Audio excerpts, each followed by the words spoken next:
స్థానిక సంస్థల ఎన్నికల వేళ మాచర్లలో బొండా ఉమామహేశ్వరరావు, బుద్ధా వెంకన్న ప్రయాణిస్తున్న కారుపై దాడి చేశారు. దీనిపై కేసు నమోదైంది. కూటమి ప్రభుత్వం అధికారంలోకి వచ్చాక కేసుల భయంతో అజ్ఞాతంలోకి వెళ్లిన తురకా కిషోర్ను హైదరాబాద్లో పోలీసులు అరెస్ట్ చేశారు. తురకా కిషోర్ అరెస్టుకు సంబంధించి మరిన్ని వివరాలు మా ప్రతినిధి వీరాంజనేయులను అడిగి తెలుసుకున్న వీరాంజనేయులు, పిన్నెల్లి అనుచరుడు తురకా కిషోర్ను హైదరాబాద్లో అరెస్టు చేశారా? ఎక్కడికి తరలిస్తున్నారు? శర్మ, మాచర్ల మాజీ ఎమ్మెల్యే వైకాపా నేత పిన్నెల్లి ప్రధాన అనుచరుడు తురకా కిషోర్ ను ఏపీ పోలీసులు హైదరాబాద్ లో అరెస్ట్ చేయడం జరిగింది. అయితే ఇతన్ని హైదరాబాద్ నుంచి మాచర్లకు తరలించే అవకాశం ఉంది. అయితే ఈ 2020లో అప్పటి మాచర్ల పురపాలక సంఘం ఎన్నికల నేపథ్యంలో వైకాపా ప్రభుత్వం అధికారాన్ని అడ్డుపెట్టుకొని ఏకపక్షంగా ఎన్నికలు నిర్వహించేందుకు అంటే ప్రత్యర్థులు ఎవరు అంటే తెలుగుదేశం వాళ్ళు అటు స్వతంత్రులు ఎవరు తమ అంటే నామినేషన్ వేసేందుకు కూడా వీలు లేకుండా దౌర్జన్యాలు పాల్పడిన నేపథ్యంలో అప్పటి వైకాపా తెలుగుదేశం నేతలైనటువంటి బొండా ఉమ, అదేవిధంగా బుద్ధా వెంకన్న మాచర్ల వెళ్లడం జరిగింది. అయితే ఈ తెలుగుదేశం నేతలను అడ్డుకుంటే మాచర్ల చైర్మన్ పదవి అప్పుడు ఇస్తారని చెప్పి అప్పుడు పిన్నెల్లి రామకృష్ణారెడ్డి చెప్పడంతో అప్పుడు తురకా కిషోర్ ప్రధానంగా పిన్నెల్లి రామకృష్ణారెడ్డి అనుచరుడుగా ఉన్న తురకా కిషోర్ వీళ్ళపై దాడి చేయడం జరిగింది. కర్రలు, రాళ్లతో, గ్రానైట్ రాళ్లతో కారు మీద రాళ్లు విసిరి దాడి చేయడమే కాకుండా వాళ్ళ మీద హత్యాయత్నం కూడా జరిగింది. అయితే అప్పుడే వీళ్ళు బుద్ధా వెంకన్న అదేవిధంగా ఈ తెలుగుదేశం నేతలు పోలీసులు ఫిర్యాదు చేయడం జరిగింది. అయితే అప్పుడు అధికారం వైకాపా ఉండటంతో వీళ్ళ మీద ఎలాంటి చర్యలు తీసుకోలేదు, కేసులు నమోదు చేయలేదు.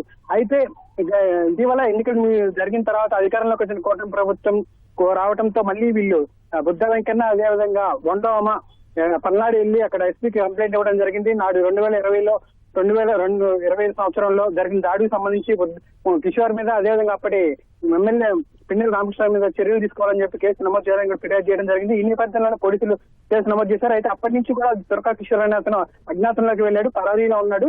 ఎట్టకేలకు నిన్న హైదరాబాద్ లో అదుపులో తీసుకోవడం జరిగింది. అతన్ని హైదరాబాద్ అక్కడి నుంచి మాచర్లో తీసుకొచ్చి విచారించే అవకాశం ఉంది. శర్మ, ధన్యవాదాలు వీరాంజనేయులు. పాలనలో రౌడీజం చేసి రెచ్చిపోయి అరాచకాలు చేసి తమను మించిన వాళ్ళు లేరు అని పూజలు కొట్టిన వాళ్ళు ఒక్కొక్కరుగా గత 6-7 నెలలుగా కలుగులో దాక్కున్న ఎలగలుగా దాక్కుంటే ఇప్పుడు ఒక్కొక్కరిని బయటకు లాక్కొస్తోంది కూటమి ప్రభుత్వం.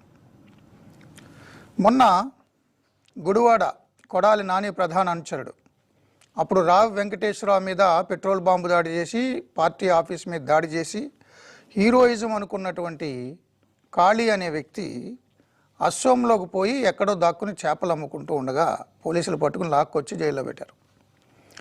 ఇప్పుడు తురకా కిషోర్ అనగానే 2 తెలుగు రాష్ట్రాల ప్రజలకే కాదు ప్రపంచంలో ఎక్కడ ఉన్న తెలుగు ప్రజలకైనా టీవీలు చూసి అలవాటు ఉన్న వాళ్ళకి గుర్తుండే ఉంటుంది. అప్పట్లో తెలుగుదేశం పార్టీ నాయకులు బొండా ఉమ, బుద్ధా వెంకన్నలు మాచర్లకు సంబంధించి ఎన్నికల అబ్జర్వర్లుగా పార్టీ తరపున వెళ్తున్నప్పుడు వారు ప్రయాణిస్తున్న వాహనాన్ని ఆపి పెద్ద దుడ్డుకర్రతో వాహనం అద్దాలని పగలగొట్టి వాళ్ళని చంపేద్దామని ప్రయత్నం చేసినటువంటి వ్యక్తి. ఆ వ్యక్తికి మున్సిపల్ చైర్మన్గా ఇచ్చారనుకోండి వైసీపీ వాళ్ళప్పుడు, కేసు పెట్టినా ఏమీ పట్టించుకోలేదు. పోలీసులు పట్టించుకోకపోగా అతను మున్సిపల్ చైర్మన్ చేశారు, ప్రమోషన్ ఇచ్చారు. అలాంటి దాడి చేసినందుకు చంద్రబాబు గారి ఇంటి మీద దాడి చేసిన జోగి రమేష్ ఎమ్మెల్యేకి మంత్రి పదవి ఇచ్చినట్టుగా అలాంటి ప్రోత్సాహం ఉండేది ఆ ప్రభుత్వంలో.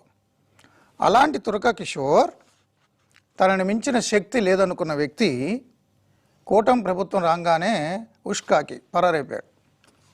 6-7 నెలలుగా ఎక్కడెక్కడో తిరిగాడు. ఫోన్లు ఆపి అవి చేసి ఇవి చేసి. ఆయన పిన్నెల్లి రామకృష్ణారెడ్డి ప్రధాన అనుచరుడు ఇలా ఉంటే మరి నాయకుడు ఎలా ఉంటాడో మీరు చూశారు కదా. ఈవీఎంలు ఎలా పగలగొట్టాడో. ఆయన కూడా తప్పించి తిరిగాడు. ఆయన తమ్ముడు కొంతకాలం ప్రభుత్వం వచ్చిన తర్వాత ఆయన పట్టుకున్నారు, నెల్లూరు జైలుకి తరలించారు. ఆయన తమ్ముడు ఇంకా దొరకలేదు.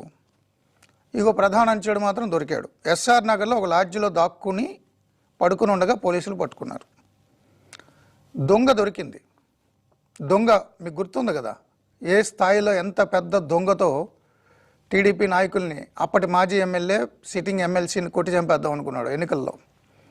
ఆ దొంగ ఎస్ఆర్ నగర్లో దొంగతనంగా నక్కి ఉంటే పోలీసులు పట్టుకున్నారు.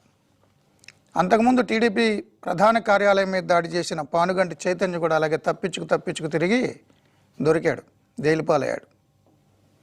సోషల్ మీడియాలో వీరంగం చేసేసినటువంటి ఈ వ్యక్తికి బెయిల్ ఇవ్వకూడదు. సోషల్ మీడియాలో బండబూతులు తిట్టి అందరినీ హింసించడమే పనిగా పెట్టుకున్నాడా? ఇలాంటి వ్యక్తుల్ని తొందరగా బయటకు వదలకూడదని హైకోర్టే కామెంట్ చేసింది. వర రవీంద్రారెడ్డి అంటే వన్ బై వన్ అరాచకాలు చేసిన శక్తులు, అప్పుడు శక్తులు, ఇప్పుడు ఒంటరి వ్యక్తులు చేసిన తప్పుకి శిక్ష అనుభవిస్తున్నారు.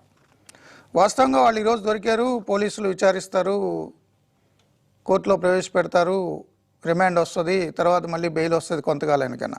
బట్ ఈ 6 నెలలు అరెస్ట్ చేస్తారేమో, తాము చేసిన తప్పులకు అదే స్థాయిలో శిక్షిస్తారేమో అనే భయంతో ఫోన్లు ఆపేసి కుటుంబానికి దూరంగా ఎక్కడెక్కడో పిల్లిలాగా నక్కి బతుకుతుంటాడు చూడు, అదే పెద్ద పనిష్మెంట్. దాని నుంచి రిలీఫ్ వచ్చిందని ఫీల్ అవ్వాలి ఇప్పుడు త్వరగా కిషోర్.